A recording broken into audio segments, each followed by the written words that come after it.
देश और दुनिया कई खौफनाक मर्डर मिस्ट्रीज की गवाह रही है। उन गवाहों में से एक है आरुषि मर्डर मिस्ट्री। कत्ल और कातिल का एक ऐसा रहस्य जो अभी तक सुलझ नहीं सका है। आरुषि और नौकर हेमराज की हत्या क्यों और कैसे हुई, इस पर आज तक पर्दा है। साल 2008 में दिल्ली से सटे नोएडा शहर में हुए इस डबल मर्डर केस में 3 जांच टीमें बनाई गई। 200 से ज़्यादा पुलिस कर्मियों को शामिल किया गया। लेकिन आखिर ऐसा क्या हुआ कि इन इन्वेस्टिगेशंस के बाद भी सच अब तक दुनिया के सामने नहीं आ पाए। दरअसल नोएडा के जलवायु विहार इलाके में एक घर में 13 साल की एक बच्ची मृत पाई जाती है। बच्ची का नाम आरुषि तलवार। सबसे पहले शक गया घर के सहायक हेमराज पर, लेकिन अगली सुबह उसकी लाश भी मिली।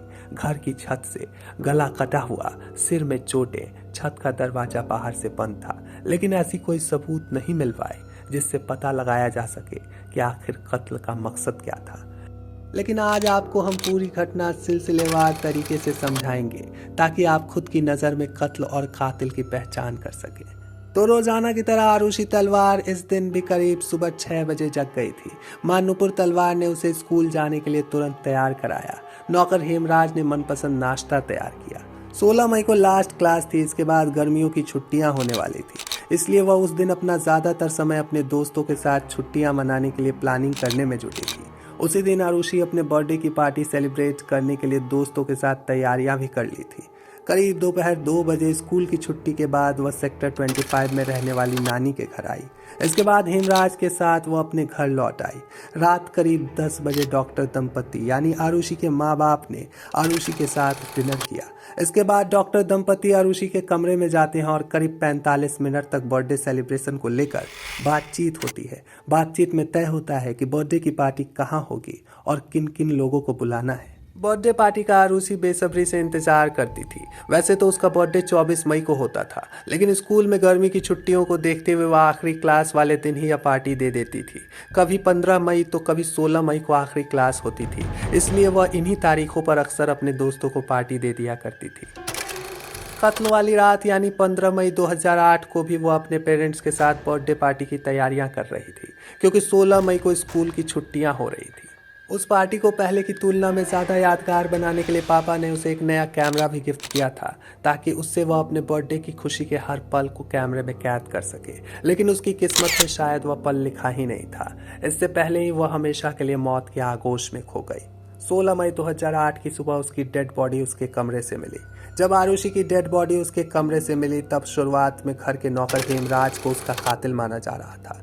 उसके खिलाफ तत्काल पुलिस ने एफआईआर भी दर्ज कर ली। लेकिन 17 मई की सुबह जब एक रिटायर्ड पुलिस अधिकारी और मीडिया के लोग वहां पहुंचे, तब डॉक्टर राजेश तलवार के फ्लैट की छत की पड़ताल की गई। उस दौरान हेमराज की डेड बॉडी मिली। तब केस में एक नया मोड़ आया। इसी के बाद डॉक्टर दंपति शक के दायरे में आ गए।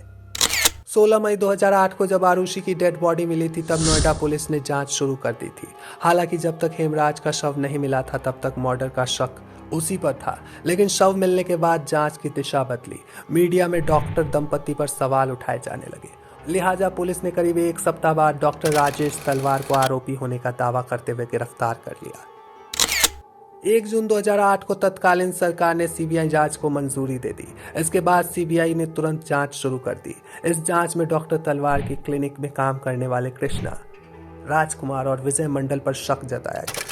सीबीआई ने दावा किया कि इन तीनों ने मिलकर डबल मर्डर को अंजाम दिया था। तीनों की गिरफ्तारी साइंटिफिक आधार पर मिली डिटेल के तहत की गई। 11 जुलाई 2008 को सीबीआई के तत्कालीन ज्वाइंट डायरेक्टर अरुण कुमार ने बताया कि तलवार दंपति से हुई पूछताछ और उन पर किए तमाम साइंटिफिक टेस्ट से कुछ हाथ नहीं लगा। सीबीआई ने दावा किया कि 15 मई की रात में हेमराज के कहने पर कृष्णा और राजकुमार और विजय मंडल डॉक्टर तलवार के घर पहुंचे थे। वहां नौकर के कमरे में चारों ने शराब पी। इसके बाद वे आरुषि के कमरे में जाकर जबरदस्ती करने लगे और फिर उसके सिर पर वार कर बेहोश कर दिया। हेमराज ने जब इसका विरोध किया तब तीनों बातचीत करने के बहाने उसे छत पर ले गए और फिर उसकी खूखरी से हत्या कर दी। इसके बाद तीनों वापस आरुषि के कमरे में पहुंचे और उसका भी गला खूखरी से काट दिया। केस में नया मोड़ तब आया जब सीबीआई की एक टीम ने जांच की कमान संभाली। इस टीम ने तीनों नौकरों के खिलाफ जुटाए गए सबूत को कमजोर करार दिया और इस आधार पर तीनों को कोर्ट से जमानत भी मिल गई। इसके बाद सीबीआई की इस टीम ने केस को ब्लाइंड बताकर क्लोजर रिपोर्ट लगा दी। हालांकि बाद में कोर्ट के आदेश पर फिर से केस को ओपन किया गया और साक्ष्य के आधार पर डॉक्टर तलवार दंपति को आरोपी करार दिया गया। इसके बाद दोनों को फिर से गिरफ्तार कर जेल भेज दिया गया। उनको उम्र कैद की सजा सुना दी गई। इसी के साथ देश की सबसे सनसनीखेज मिस्ट्री का पर्दाफाश हुआ। दरअसल सीबीआई रिपोर्ट के आधार पर यह सजा सुनाई गई। सीबीआई रिपोर्ट में बताया गया कि तलवार दंपति ने पूरे होशो हवास में अपनी बेटी समेत 2 जानें ली और फिर शातिराना तरीके से सबूत मिटाए। उन्होंने बताया कि रात 12 बजे डॉक्टर राजेश तलवार को आरुषि के कमरे से आवाज सुनाई दी थी। इसके बाद वो कमरे में गए तो आरुषि और हेमराज को आपत्तिजनक हालत में पाया। इस पर गुस्से से पागल तलवार ने एक के बाद आरुषि और हेमराज पर गोल्फ स्टिक से कई वार किए। इसके बाद तलवार ने हेमराज को छत पर ले जाकर उसका सर्जिकल ब्लेड से गला रेत दिया और नीचे आकर आरुषि का भी गला रेत दिया, जिससे उन दोनों की मौत हो गई। साथ ही सीबीआई रिपोर्ट में यह भी दावा किया गया कि आरुषि की मां नुपुर ने भी सबूत मिटाने का काम किया। उन्होंने भी आरुषि के प्राइवेट पार्ट की सफाई की और फिर आरुषि को कपड़े पहनाए। लेकिन तमाम सीबीआई रिपोर्ट और खौफनाक तस्वीरों के बाद सवाल यही उठता है कि क्या वाकई आरुषि मौत की सजा की हकदार थी। आप इस पर क्या सोचते हैं, हमें कमेंट बॉक्स में ज़रूर बताएं। आज के एपिसोड में सिर्फ इतना ही। मिलते हैं किसी और एपिसोड में किसी और खौफनाक कहानी के साथ। नमस्कार।